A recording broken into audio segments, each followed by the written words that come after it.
welcome back to Bourbon Barrel Mafia After Hours. I am your host, Jack. Today, episode 3, we are going to talk about the dirty palate. No, it's not a hygiene episode, although I suppose with some of us, we could probably make a full episode out of hygiene, but it's not about that. It's about bourbon and how a dirty palate can affect the flavor, the taste, how you perceive it. So if you watched episode 1 a couple weeks back, I talked about all the things and all the ways that you're drinking bourbon wrong. And not just you, self-included, and probably pretty much everyone. There's some way that the experts think we're drinking it wrong. One of those things they brought up was the dirty palate. Now, there are a lot of different factors that weigh into the dirty palate. I've often talked about when I try a bourbon, right? Because I do reviews. Sometimes I don't like it, but I'll always go back again. Almost always go back again and try it. Different times, different settings, because I realize that there could have been something that day that I did, that I ate, some factor that made it taste different, because there have been bourbons that when I drank them, I didn't like it. And sometimes it may be days, weeks, months, and in some cases, even a year or two, and I'll go back and I'll try one that I didn't like. And the second time around or third time around, I'm like, this isn't so bad. Well, a lot of that has to do with the so-called dirty palate. Now, what that means is something has affected your taste buds or your sense of smell, and we'll get into that, that has altered perhaps the way the bourbon tastes the first time, second time, whatever the case may be. And of course, we all do things every day that dirty our palate as it relates to bourbon. The biggest thing is food, right? Everybody's got to eat.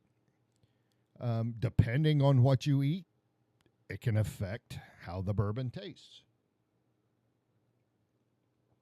Particularly, if you are a dessertus, that's not a word, but if you're a dessert eating individual, that sweetness is going to have an impact. If you're like me and you love the spicy foods, sauces, anything like that, that's going to affect it. If you're like my wife, she only drinks beer now. She dabbled in vodka, but she only drinks beer.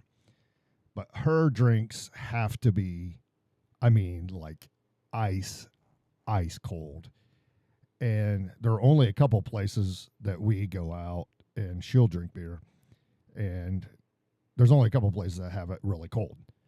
But what she learned is if we don't go to those places, by chewing mint gum, it makes the beer taste colder.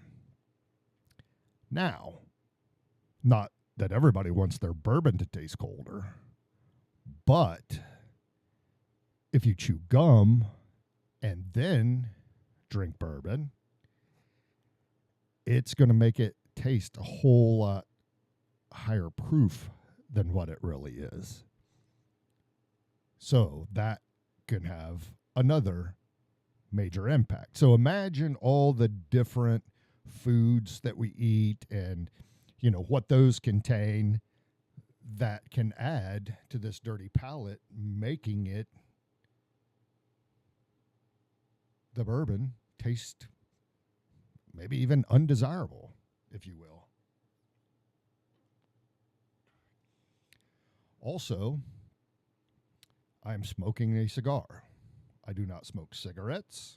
We went through that on episode 2, but I do smoke cigars. Now, sometimes, and in the past, I will smoke a cigar while I'm doing a bourbon review, but I'm not even that smart. But even before this dirty palate thing, I kind of knew that a cigar could affect your taste buds and affect how a bottle tastes. So when I first started doing this, I think my first 50-ish bourbon reviews were off bottles that I already had in my, I don't want to say collection because I'm not a collector, but it was the first 50-ish bottles that I had in my bar that I drank, and those were my go-tos and the ones that I was trying out. So I already knew how most of those tasted. But since that time, with few exceptions, because there were some that I had tried that I just didn't have in my collection anymore, when I open a new bottle, it's the first time. Never tasted it before because I've already reviewed everything I've already tasted in the past. So I make it a point to try the bourbon first before I start and fire up my stogie. Now, if you're a cigarette smoker, and again, as a former cigarette smoker, I know you're not waiting until the afternoon or evening to start smoking your cigarettes, because many of you, as soon as your eyes are open, you're firing up your first cigarette, probably still in your underwear or however you sleep. And that's not a knock. I'm just saying. But if you are one of those that smokes early in the morning or all day, just keep in mind that the bourbon probably doesn't taste to you like it would if you were a non-smoker or if you didn't start smoking until after you had your bourbon. So if you're going to smoke cigars and you're trying a new bourbon, just try the bourbon before you fire up that cigar, and you'll appreciate it.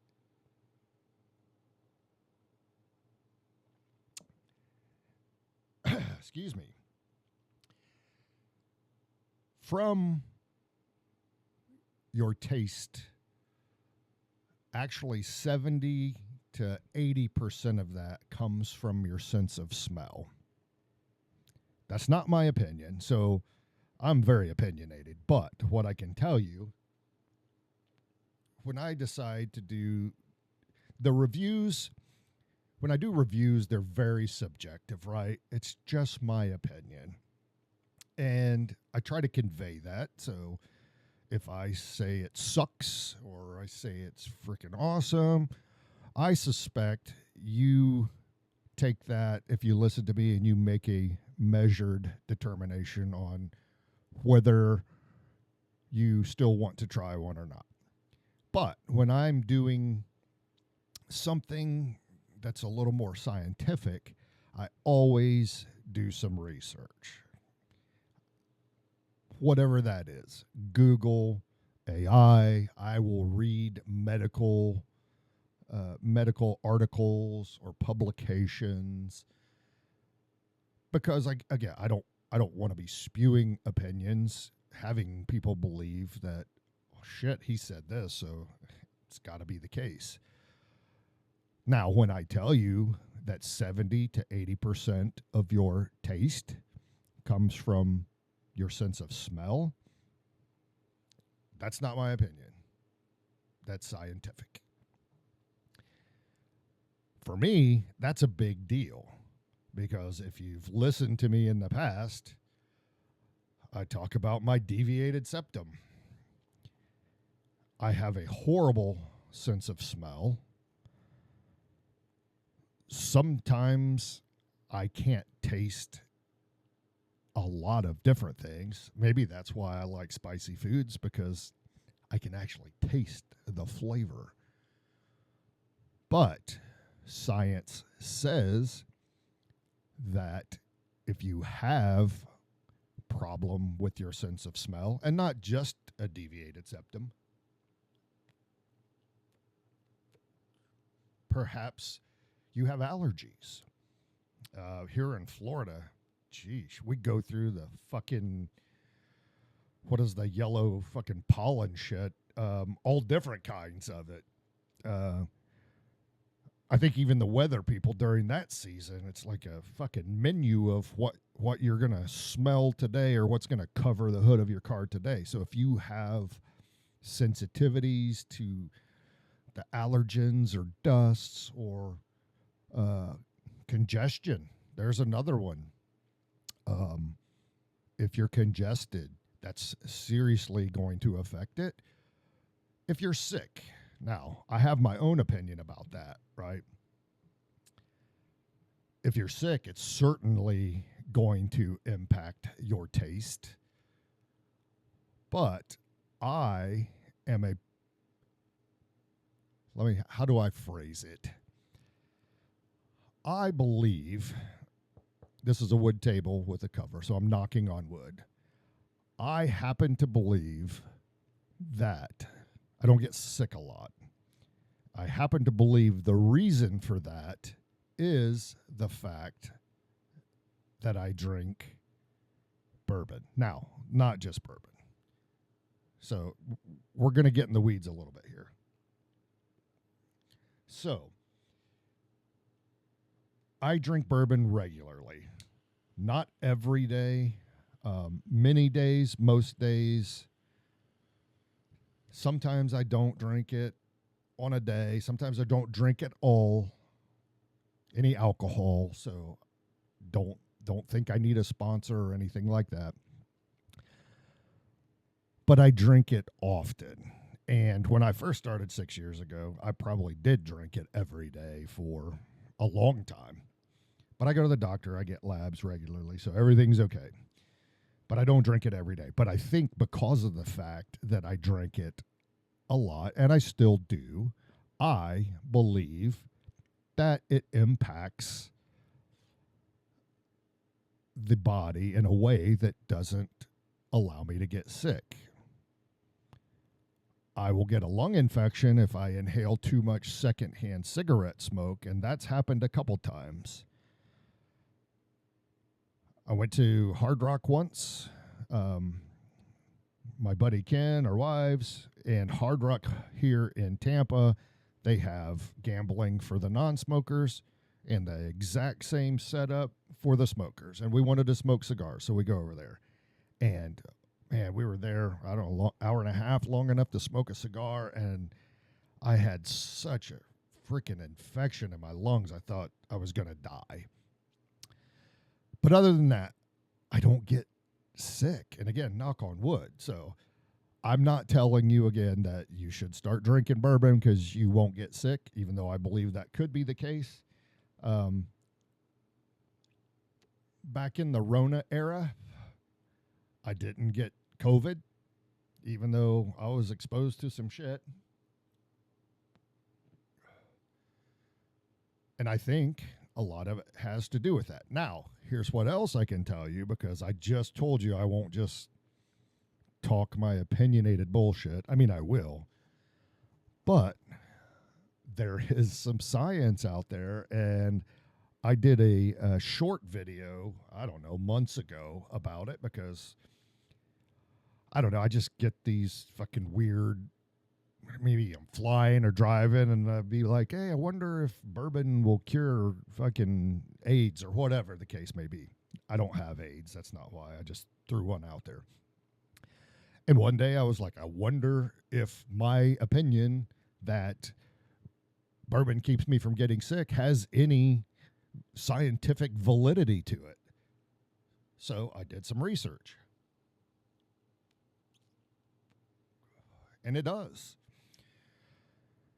to some degree. Now, of course, as you might imagine, the research isn't going to tell you, yes, it works. So have at it, because you don't have to buy medicine. You just need some bourbon. Of course, it doesn't do that, but it does talk about it.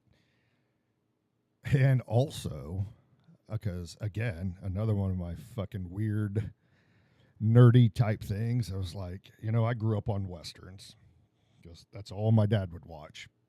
And if you watch a Western, anytime there was a gunshot wound or a snake bite or a cut, I mean, they were pouring whiskey or bourbon, whatever it was, on that wound. So I was like, shit, I wonder if that was real too, because, I mean, that was some cool shit back then. You watch the guys pop the fucking cork, and then they would take a swig, and then they would pour it on there and scream, and then take another swig to kind of kill the pain. So I thought, is that real?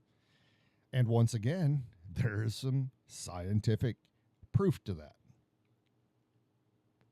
But there's a couple of caveats, obviously, right? Like, one is, don't rely on that as your first aid kit. Now, would it work in the pinch if you're out in the wilderness hiking? And of course, if I don't hike, but if I was, I'd probably have at least a flask of bourbon with me, if not a 750 in my backpack, or one of those camel packs with liquid, and it would be bourbon probably.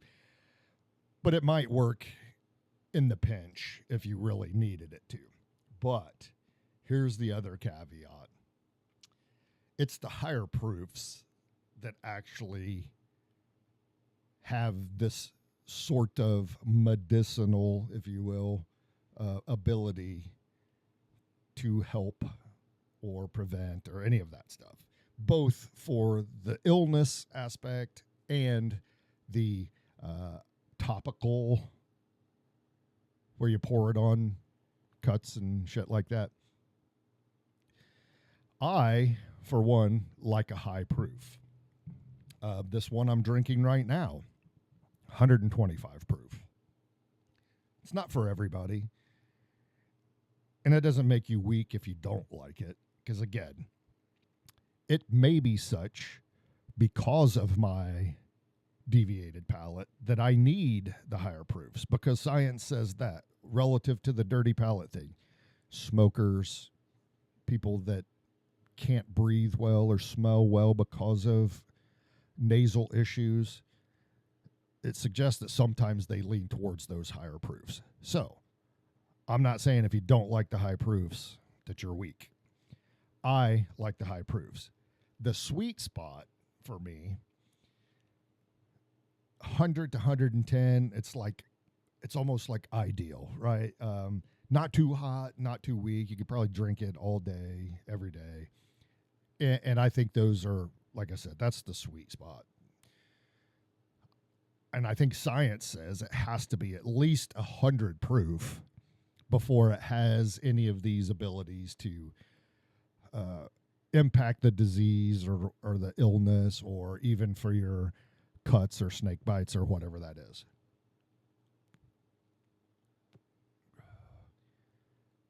Anything less than nine. Now, this is opinion again. I'm going back to opinion. Take my doctor hat off. I'm not a doctor. Take my science hat off of the shit that I read. I, in my opinion, think that anything less than 90 is just, I don't know. I can't drink it. I know it's bourbon because of the way it's made, and bourbon, as long as it is at least 80 proof, when it's bottled, it's really bourbon. I mean, I grew up on Jim Beam. My dad was a Jim Beam drinker, and I learned to drink it because shit, back then, again, I didn't know there was anything else really other than like Jack Daniels. So, but to me, I don't know. I'm just not a fan of that. So anything under 90, I don't like anyway. And again, if you do, I'm not trying to insult you. So put your man panties on or your woman panties on. I'm not offending anybody. I'm just saying I don't like it. So, specifically for the medicinal stuff, yeah, maybe bump it up a little bit to 100 or whatever. And again, I've said it before because I talk a lot in all the different shit that I do. Maybe keep a bottle of the higher proof around just in case you get bitten by a rattlesnake or something. But if you don't like the high proof, just put a couple drops of water in it. Yeah, dirty palate. That's what we're talking about, the dirty palate.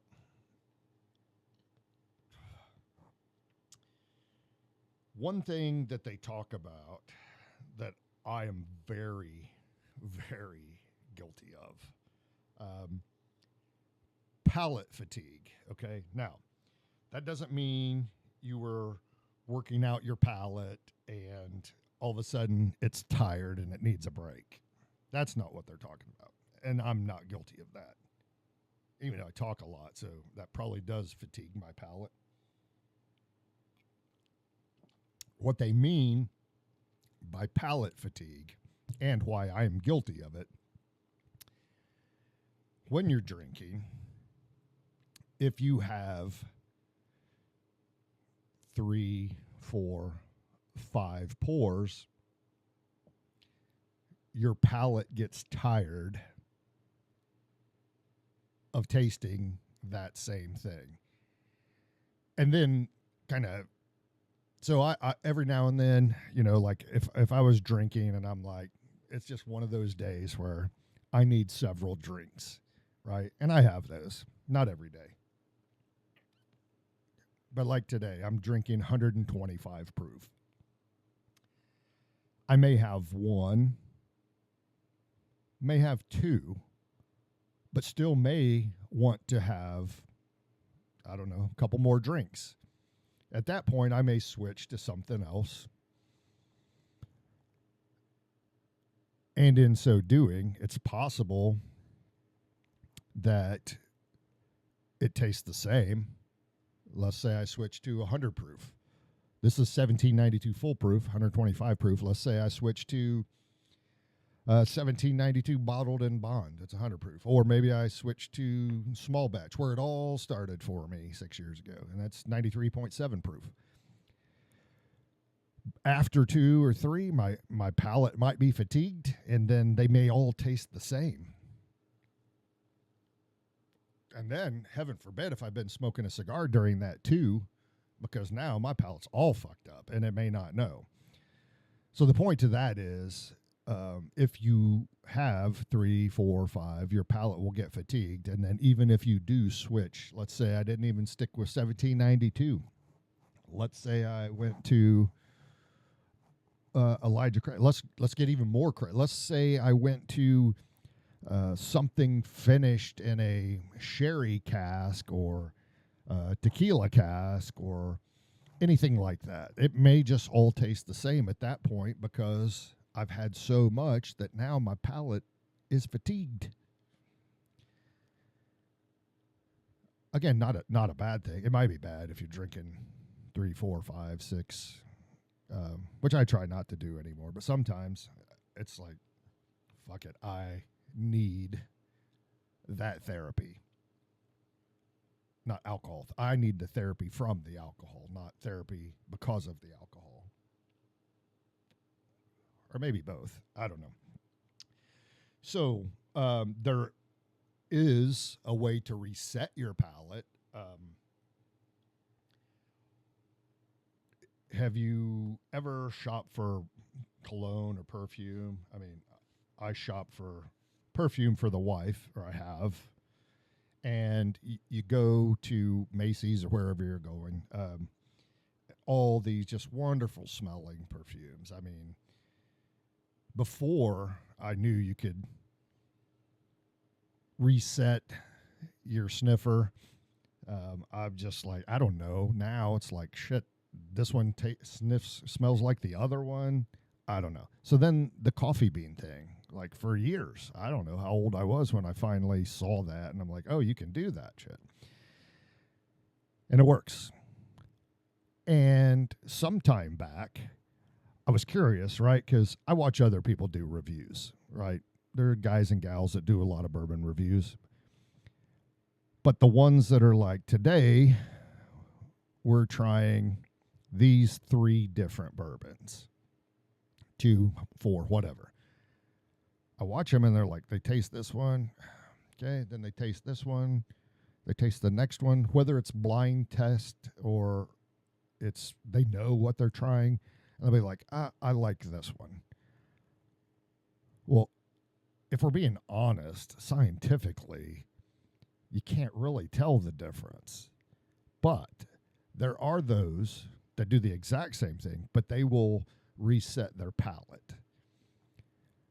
I was under the impression, because I did read it, that you could reset your palate. Remember, 70 to 80% of your taste is from your sniffer, your ability to smell. So it would make sense that the coffee beans would do that. But some science says bullshit. They say that doesn't really work with taste as well as it does with smelling perfumes or whatever the case may be. But there are different ways to reset your palate. Now, they say like lemon water, and I see some of the people that do these different ones. They're like, okay, let me cleanse my palate, which that makes more sense. If you're going to try a couple different ones, and it reminds me, I've never done that, so maybe that might be a fun thing to do, because I talk a lot of shit about the ones I like and don't like. I wonder if I should just try those blind and see if I really know what I'm talking about. Anyway, some of them do the lemon water reset, and I've actually gone to places like I'll go to Cigars International. I love going there,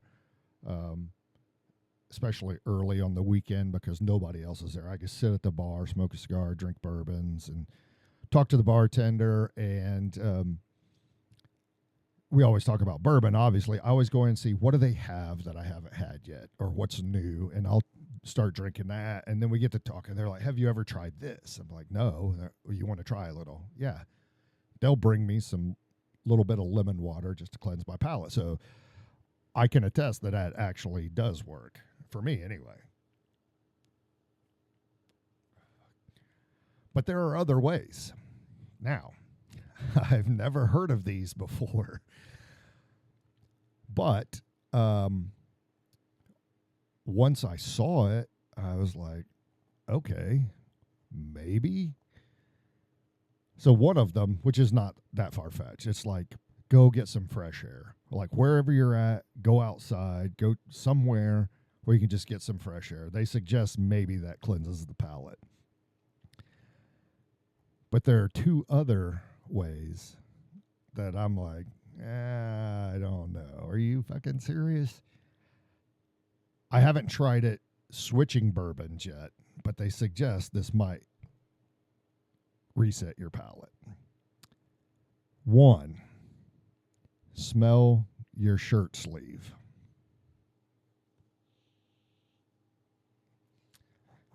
Sleeve smells pretty good. Now, I don't know if I switch bourbons right now, if that would work.